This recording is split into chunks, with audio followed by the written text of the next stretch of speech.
आज बेटा नया चैप्टर स्टार्ट हो रहा है, डिमांड। ठीक है, बेसिकली डिमांड का मतलब क्या होता है? अगर नॉर्मल बात करें, डिमांड का मतलब होता है कि भाई कोई, अगर हम जनरल बात लेवल में बात करें, डिमांड का होता है तो एक बच्चा आइसक्रीम की डिमांड कर रहा है तो हम कह सकते हैं भाई उसकी डिमांड कर रहा है, ठीक है ना। या फिर अगर मैं किसी मोबाइल, अच्छे मोबाइल की डिमांड कर रहा हूँ तो बेटा वो डिमांड नहीं होता, वो केवल डिज़ायर होती है। डिमांड में, इकोनॉमिक्स में डिमांड का मतलब वो नहीं होता, वो तो केवल मेरी डिज़ायर है कि मैं वो चीज़ चाहता हूँ, वो मेरी डिज़ायर है। कि सपोज करो कि मैं एक 50,000 का मोबाइल चाहता हूँ, तो 50,000 का जो मोबाइल है वो मेरी डिज़ायर है, उसे डिमांड नहीं कहते। अब इसको डिमांड बनाने की क्या चाहिए? जिस तरह का मोबाइल मैं चाहता हूँ वो मार्केट में अवेलेबल होना चाहिए, ठीक है। दूसरी बात, अगर वो 50,000 रुपये का है तो उतना पैसा मेरे पास होना चाहिए, उतनी मनी मेरे पास होनी चाहिए। और नेक्स्ट, मैं उस मनी को स्पेंड करने के लिए रेडी होना चाहिए।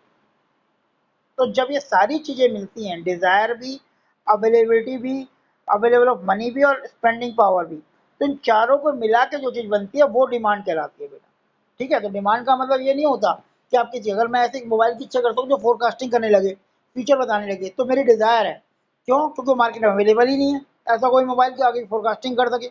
फिर, या फिर अगर मार्केट में अवेलेबल है तो माना उसकी कीमत 5 करोड़ रुपए है, तो भाई उतना पैसा मेरे पास नहीं है, तो भी मेरी डिमांड पूरी नहीं होगी। और सपोज को 5 करोड़ रुपए है भी, फिर भी मैं उसे नहीं खरीद रहा कि भाई ज़्यादा का जब कम होगा तब मैं खरीदूंगा। तो डिमांड में वो केवल डिज़ायर होती है, डिमांड में इसके अलावा ये फैक्टर भी मैटर करते हैं, ठीक है। तो डिमांड का मतलब क्या? अब डिमांड में और भी कई फीचर होते हैं कि डिमांड रुपीज़ के साथ, अमाउंट के साथ चेंज होती रहती है। जितने, जितना महंगा होगा उतनी डिमांड कम होगी, जितना सस्ता होगा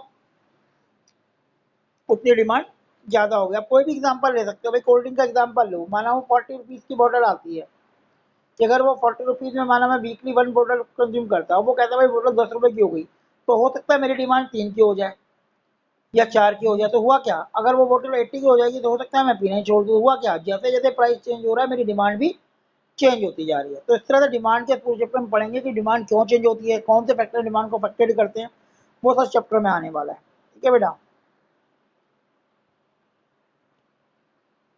अब देखो ये लिखा हुआ है, डिमांड की जो डेफिनेशन दे रखी है डिमांड के बारे में, लिखा demand is the quantity of a commodity that a consumer is willing and able to buy. भाई वो खरीदना भी चाहता है और खरीद भी सकता है, मतलब उसकी इच्छा भी है और उसके उतना पैसा भी है।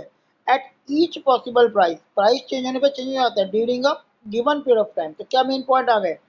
भाई क्वांटिटी ऑफ कॉमोडिटी है जो वो विलिंग, परचेज करना चाहता है, and able to buy, purchase करने की उसकी काबिलियत भी है, मतलब इतना उसके पास पैसा भी है कि वो खरीद सके, ठीक है।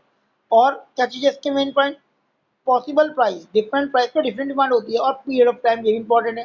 भाई कोल्ड ड्रिंक की डिमांड गर्मियों में कम और गर्मियों में ज़्यादा और सर्दियों में कम होती है। इस तरह का उसका प्राइस भी चेंज हो जाए तो भी चेंज होगी। तो 4 मेन फैक्टर डिमांड के अंदर आते हैं। अब देखो आगे क्या लिखा हुआ है, तेरा डिमांड किस पे डिपेंड करती है? क्वांटिटी कितनी कर रहे हो आप। डिमांड के मेन पॉइंट आ गए आपके, quantity of the commodity, willingness of buyer, price of the commodity and period of time. ये 4 फैक्टर हैं डिमांड के, ठीक है। तो मतलब डिमांड क्या हुई? डिमांड वो क्वांटिटी हुई जो कंज्यूमर खरीद सकता है, खरीदना चाहता भी है, लेकिन डिफरेंट प्राइस और डिफरेंट रेट पे उसकी डिमांड अलग होती है। अब डिमांड को हम आगे भी पढ़ सकते हैं पार्ट में, इंडिविजुअल डिमांड और मार्केट डिमांड। इंडिविजुअल डिमांड का मतलब क्या हो गया कि भाई मेरी डिमांड क्या है। अगर एप्पल की कीमत 50 रुपये होती है तो मैं कितनी डिमांड करता हूँ? 100 रुपये के जी होता है तो मैं कितनी डिमांड करता हूँ? 200 रुपये के जी होता है तो कितनी डिमांड करता हूँ? तो एक्स पर्सन कितनी डिमांड कर रहा है, तो इसे कहेंगे इंडिविजुअल डिमांड।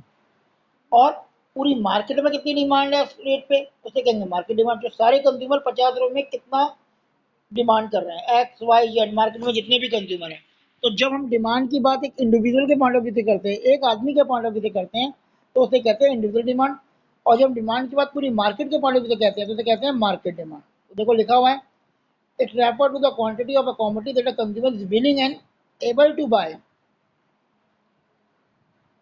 अ कंज्यूमर, देखो लिखा है consumer able to buy during possible point. जबकि मार्केट डिमांड में क्या लिखा है? It refer to the commodity that all the consumer in the market. तो यहाँ पे एक कंज्यूमर की बात हो रही है या ऑल कंज्यूमर की? तो बात डेफिनेशन की है, बस यहाँ पे एक कंज्यूमर को यूज किया गया है तो इंडिविजुअल डिमांड हो जाएगी। मार्केट में सारे कंज्यूमर चीज की डिमांड कर रहे हैं वो मार्केट डिमांड हो जाएगी, ठीक है।